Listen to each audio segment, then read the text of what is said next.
Good morning students. आज हम पढ़ेंगे microstate and macrostate of a system of particles.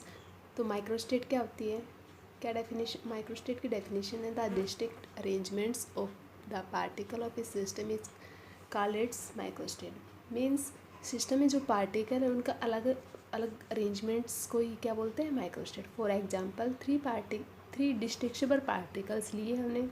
डिस्टिंक्शेबल का मतलब है तीन अलग अलग पार्टिकल दे रखे हैं, ठीक है। उनको हमने डिस्ट्रीब्यूट किया 2 कंपार्टमेंट में, तो 8 डिस्टिंक्ट अरेंजमेंट पॉसिबल है। 3 पार्टिकल ए बी सी, क्या क्या केस आएंगे। तीनों पार्टिकल पहले कंपार्टमेंट में आ गया, दूसरा कंपार्टमेंट खाली, ठीक है। नेक्स्ट क्या हो सकता है, इसका अपोजिट भी हो सकता है कि तीनों पार्टिकल सेकंड बॉक्स में आ जाएंगे और पहला बॉक्स क्या होगा, खाली होगा, ठीक है। 2 केस ये बन गए। थर्ड क्या बन सकता है यहाँ पे कि दो पार्टिकल पहले में, ए बी पहले में आ गया, दूसरे में क्या आ गया, सी। सिमिलरली ए सी पहले में आ जाएगा, बी सेकंड में, सिमिलरली बी सी ए, ठीक है। नेक्स्ट केस क्या बन सकता है कि पहले कंपार्टमेंट में एक पार्टिकल आएगा, बाकी के 2 सेकंड में। यहाँ पे बी आएगा, फिर ए सी ए बी, ठीक है। तो हमें कितनी माइक्रो स्टेट मिलेगी, 8 माइक्रो स्टेट मिलेगी, ठीक है। नेक्स्ट इसमें नेक्स्ट क्या है,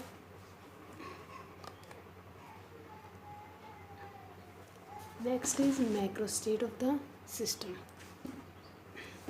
तो मैक्रोस्टेट क्या है, the arrangement of the particle of a system without distinguishable them from one another is called macrostate of the systems. System में पार्टिकल्स का अरेंजमेंट करना, बट उनको विदाउट डिस्टिंग्विशेबल किए बिना, ठीक है, उनको बोल देंगे हम macrostate. For example 3 particle are distributed in two compartment without distinguishable among the particles, then 4 possible arrangements होंगे, ठीक है। पहला अरेंजमेंट फर्स्ट क्या होगा, तीनों पार्टिकल पहले कंपार्टमेंट में आ गए, सेकंड खाली, सेकंड पहला खाली, तीनों पार्टिकल सेकंड में, ठीक है। थर्ड अरेंजमेंट क्या हो सकता है कि 2 पार्टिकल वाला केस हो जाएगा, 2 पार्टिकल पहले में आ गए, तीसरा सेकंड में। इसके देखो सिमिलरली ये बन गई। नेक्स्ट क्या होगा, पहले एक पार्टिकल पहले कंपार्टमेंट में, बाकी, ठीक है। तो इस केस में मैक्रोस्टेट हमें कितनी मिली, 4 मिली। और माइक्रो कितनी मिली, जो 3 पार्टिकल को डिस्ट्रीब्यूट किया 2 कंपार्टमेंट में, 8 मिली, ठीक है। और जनरल फॉर्मूला भी बता सकते हैं हम इसमें, कितने अगर n पार्टिकल्स को क्या किया हमने, n पार्टिकल को डिस्ट्रीब्यूट किया 2 कंपार्टमेंट में, तो n+1 मैक्रोस्टेट मिलती है और 2 की पावर n माइक्रोस्टेट, ठीक है। पीछे हमने क्या पढ़ा था, माइक्रो एंड मैक्रो, ठीक है। नेक्स्ट क्या है इसमें, नेक्स्ट थर्मोडाइनमिक प्रोबेबिलिटी।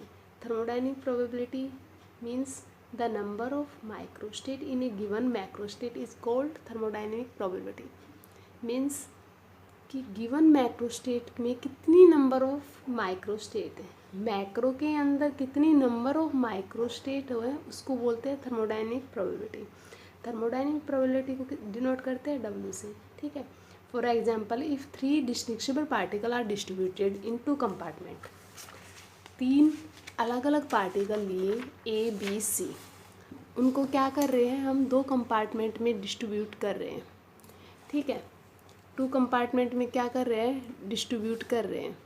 तो मैक्रोस्टेट क्या आएगी, मैक्रोस्टेट 1 2, ठीक है। इसके कोरस्पॉन्डिंग 3 माइक्रोस्टेट मिल गए हमें, ठीक है। सिमिलरली हम क्या निकाल सकते हैं, कितने केस पॉसिबल होंगे, जो अरेंजमेंट ये मिली, ठीक है।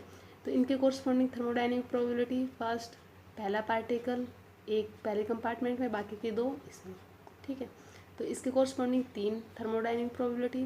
नेक्स्ट क्या आ गया, दोनों पार्टिकल पहले बॉक्स में आ गए, दूसरे में, तीसरा एक बचा हुआ चला गया, तो इसके केस में 3। नेक्स्ट क्या अरेंजमेंट बन सकता है कि तीनों पार्टिकल पहले कंपार्टमेंट में आ जाए और दूसरा कंपार्टमेंट रहेगा खाली, ठीक है। तो इसके corresponding 1 thermodynamic probability. Next similarly हम ये कर सकते हैं, ठीक है। और आप यहाँ पे बता सकते हो कि जो थर्मोडाइनमिक प्रोबेबिलिटी होती है W depends on the distinguishable and indistinguishable nature of the particle, ठीक है। फॉर एग्जाम्पल हम क्या करें कि n पार्टिकल्स को 3 कंपार्टमेंट में डिस्ट्रीब्यूट किया, अरेंज किया। n particles are distributed in 3 compartment, तो टोटल नंबर ऑफ अरेंजमेंट्स क्या आ गया यहाँ पे, n फैक्टोरियल, ठीक है। N1 पार्टिकल्स आएगा फर्स्ट सेल में, N2 पार्टिकल सेकंड सेल में, सिमिलरली N3 पार्टिकल चला जाएगा थर्ड सेल में। ठीक है, तो N1 particles can be arrange in first cell by N1 factorial ways, N2 particles को अरेंज करेंगे N2 वेज से, N3 पार्टिकल्स को अरेंज करेंगे N3 वेज में। तो थर्मोडाइनमिक प्रोबेबिलिटी हो जाएगी यहाँ पे W equals to N factorial divide N1 factorial N2 N3 factorial. ठीक है, सिमिलरली N पार्टिकल को अरेंज किया 2 कंपार्टमेंट में, उसके कोरस्पॉन्डिंग जो थर्मोडाइनमिक प्रोबेबिलिटी क्या आएगी, W equals to N factorial divide में R factorial into N minus R factorial. ये हमें क्या मिल गया, जनरल फॉर्मूला मिल गया थर्मोडाइनमिक प्रोबेबिलिटी का।